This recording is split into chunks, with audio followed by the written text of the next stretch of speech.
दोस्तों, हिंदी सिनेमा में कभी भी किसी भी व्यक्ति को दबंग या बहुत मजबूत स्थिति में दिखाया जाता है तो वो व्यक्ति किरदार के तौर पर हमेशा उत्तर प्रदेश या फिर बिहार से जुड़ा हुआ दिखाया जाता है। यानी बॉलीवुड वाले भी मानते हैं कि बिहार और उत्तर प्रदेश के लोग मनबड़ होते हैं और इसकी पुष्टि भी हो गई दोस्तों, क्योंकि गाजियाबाद में आज जो कुछ हुआ है ना, वो आज से पहले शायद कभी हुआ नहीं होगा।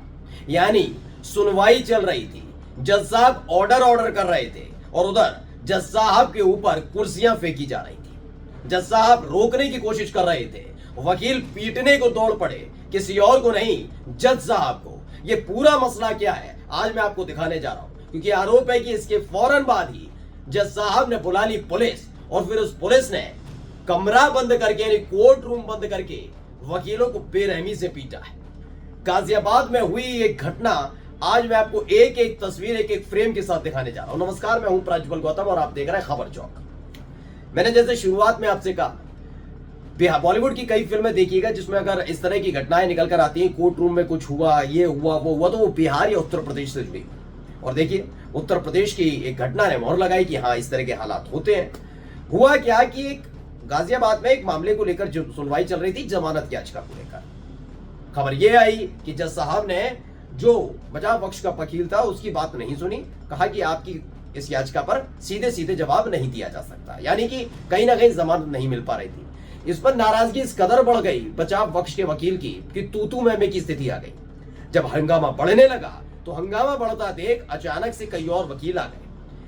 आरोप यह है कि उन वकीलों ने पहले जज के ऊपर कुर्सी दे मारी। जब हालात बिगड़ने लगे तो जज साहब ने पुलिस बुलाई और उसके बाद जो हुआ वो एक एक तस्वीर आपको दिखाऊंगा। पहले एक वीडियो देखिए। तो अंदर की ये वीडियो आप देख ही रहे हैं, कैसे मारपीट की जा रही है, कैसे चीख चिल्लाई हो रही है, तमाम चीजें हो रही हैं। जज साहब उधर की तरफ खड़े हैं, बस गनीमत ये रही है। और दोनों के बीच में देखिए, एक तरफ जज साहब खड़े हैं और बीच में पुलिस खड़ी है और पुलिस के उधर सारे के सारे वकील खड़े हैं। मतलब वकीलों की तादाद देखिए और उधर जज साहब की तादाद देखिए। जज साहब बेचारे अकेले पड़ गए। खबर यह है कि वहां जो रखी थी कुर्सियां वगैरह वो पुलिस वालों ने हटा ली, वरना वो जज साहब के ऊपर फेंकने के लिए तैयार थे। और खबर यह भी है कि पुलिस के आने से पहले जज साहब पर कुर्सियां भी फेंकी गई थी। ये तमाम चीजें वहां पर हो रही हैं। अब इन सब के बीच एक और वीडियो आपको दिखाने जा रहा हूं, उसके बाद के हालात क्या है। पहले खबर एक एक सिलसिलेवार तरीके से देखिएगा। ये वीडियो सामने आई, अंदर की ये वीडियो है। खबर यह है कि देखिए, लाठीचार्ज हुआ है, वकीलों को पीटा गया, बिल्कुल उसकी है तस्वीर है। पुलिस वालों ने लाठीचार्ज किया वकीलों पर। वकीलों ने जो दावा किया है कि हाँ, उनके साथ मारपीट की गई, लाठीचार्ज हुआ है, उसकी एक वीडियो हल्की सी निकल कर आई है कि आप देख सकते हैं।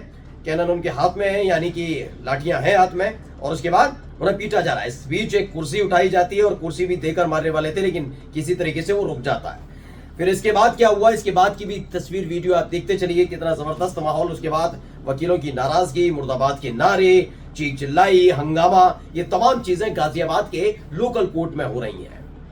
इसके बाद की भी एक वीडियो 3 सेकंड की निकल कर आई, जिसमें आरोप लगाया गया कि ये सारे के सारे चौकी पर पहुंचते हैं और उसके बाद तोड़फोड़ शुरू कर देते हैं, जो कविनगर की चौकी है वहां पर। इसे अरुण आजाद ने ट्वीट किया था और लिखा था, गाजियाबाद कोर्ट में वकीलों और जज में टकराव, जिला जज ने पुलिस बुलाई, पुलिस ने वकीलों को कोर्ट से खदेड़ा, वकीलों का हंगामा जारी है। केस की सुनवाई के दौरान दोनों पक्षों में झड़प हो गई थी। अब इस पूरी खबर के पीछे है क्या कहानी, जरा नवभारत टाइम्स की इस खबर को पढ़ लेते हैं। इसमें लिखा हुआ है, मंगलवार को गाजियाबाद जिला कोर्ट में एक व्यक्ति की जमानत को लेकर सुनवाई चल रही थी। किसी बात को लेकर पहले गहमा-गहमी हुई, फिर मामला ज्यादा बढ़ गया। जज और वकीलों के बीच तीखी नोकझोंक हुई। इसके बाद जिला जज ने पुलिस और पीएसी बुला ली।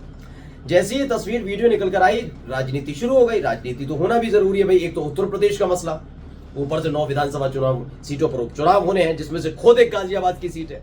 तो ऐसे में भैया सवाल तो उठेगा, विपक्ष उठाएगा सवाल तो उठाया गया।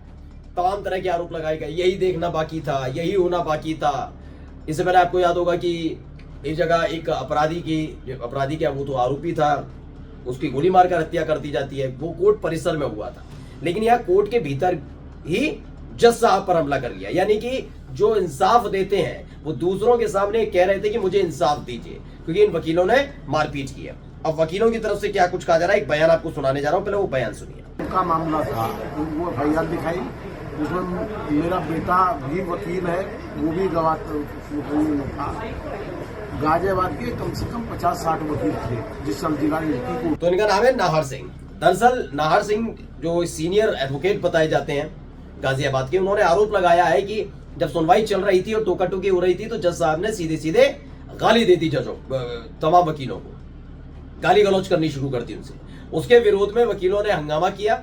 जब वो नहीं माने तो उसके बाद फिर नोकझोंक शुरू हुई, तब तक पुलिस बुलाई गई, मारपीट की गई, बहुत सारी चीजें आरोप लगाते नजर आए। न्यूज फर्स्ट इंडिया ने भी छापा है, करेगा जिला जज ने वकीलों को मां बहन की गाली दी। जिला जज ने कहा वकीलों को गोली मार दो। सीनियर वकील नाहर सिंह यादव का बड़ा बयान सामने आया। सीनियर वकील नाहर सिंह ने जज पर लगाए गंभीर आरोप। गाजियाबाद जिला जज के साथ हुई बदसलूकी का यह पूरा मामला है। लेकिन महत्वपूर्ण बात क्या है आप जानते हैं? इसमें महत्वपूर्ण बात आप सुनते ही समझ जाएंगे विपक्ष कहां फंस गया है। मैं विपक्ष के लिए इसलिए कह रहा हूं क्योंकि इस देश के अंदर, अब खासकर उत्तर प्रदेश के अंदर, आप जो उत्तरी भारत है ना, वहां देखिए कहीं राजनीति होती है, कोई घटना घटती है तो फौरन फोटोज वायरल होने लग जाते हैं। जैसे कोई घटना का एक आरोपी होगा, उसका फोटो वायरल होगा, बताया जाएगा ये तो बीजेपी के नेताओं के करीबी है। उधर से एक फोटो वायरल कर देंगे, ये तो सपा के नेताओं के करीबी है। फिर एक फोटो जारी हो जाएगा, देखिए नहीं तो कांग्रेस के नेताओं के करीबी है। तो ये बहुत खेल होता है कौन किसके करीबी है। अब जब वकीलों पर आरोप है कि उन्होंने जज पर हमला कर दिया, ये अपने आप में बहुत बड़ा मामला है। अगर उन पर हमला कर दिया तो कैसे पीछे रह जाती। दरअसल ये नाहर सिंह जो भी आपको देख रहे हैं, इनको लेकर अब दावा किया जाने लगा ये कोई और नहीं बल्कि समाजवादी पार्टी के नेता है। इनके बारे में बताया गया कि नाहर सिंह समाजवादी पार्टी के नेता है। और उसके बाद जो विपक्ष लगातार सवाल उठा रहा था कि कैसे लोग हैं, क्या होता है, देखिए मारपीट कर दी, अब वो थोड़ा सन्न रह गया क्योंकि वो वाकई समाजवादी पार्टी के नेता निकलते नजर आए। प्रशांत उमराव भी है, उन्होंने ट्वीट किया था, उसके बाद कई जगह मैंने खंगाला भी, तो वो वाकई कई जगह उनको समाजवादी पार्टी के नेता के तौर पर संबोधित किया गया था। इसमें बताया कि 37 सीटों का नतीजा, अदालत में जज तक पर हमला करने लगे सपाई। गाजियाबाद में जिला जज पर हमला करने वाले सपाई वकील नाहर सिंह यादव पर लग चुका है रासुका। अभिषेक यादव, औरंगजेब खान, बिलाल अहमद समेत सपाई वकीलों ने जिला जज के साथ बदसलूकी की। न्यायालय में हिंसा उचित नहीं। खैर, प्रशांत उमराव इससे पहले भी कई ट्वीट कर चुके हैं जो सीधे तौर पर बीजेपी से जुड़ा नजर आता है। बिल्कुल माना जा सकता है कि समाजवादी पार्टी के नेताओं की तरफ से अगर वो वकील है और हमला किया, लेकिन इनको ये भी बताना होगा कि इसी उत्तर प्रदेश के अंदर कैसे आरोपियों की हत्या कोर्ट के अंदर हो जाती है। जब हिंसा उचित ही नहीं है तो आप कानून व्यवस्था को लेकर क्या कर रहे हैं, आपकी सरकार क्या कर रही है, ये भी जवाब देना होगा। क्योंकि आप उनका समर्थन करते हैं तो इसका जवाब देना होगा कि किस तरीके से इसको रोका जा सकता है और कैसे इन अपराधों। ये तो हाथापाई की बात थी, कुर्सियां चली, तमाम विवाद हुए, लेकिन इससे पहले आपने तमाम जगह देखा होगा कैसे कानून व्यवस्था को खूंटी पर टांगने का काम चंद गुंडे टाइप के लोग करते, तो उनका जवाब भी न देना चाहिए। जैसा कि मैंने शुरुआत में कहा था आपसे कि उत्तर प्रदेश के लिए कहते हैं ना, बॉलीवुड में जो छवि है, अब आप समझ गए पूरा फिल्मी स्टाइल में हुआ सब कुछ कि एक आरोपी आया, जमानत उसको देनी थी, जज साहब ने जमानत नहीं दी, वकीलों ने हंगामा शुरू किया, वकील टूट पड़े जज पर, जज ने पुलिस बुलाई, मारपीट की और यहीं पर गाजियाबाद का जो कोर्ट रूम था वो कुश्ती के अखाड़े में तब्दील हो गया। नमस्कार।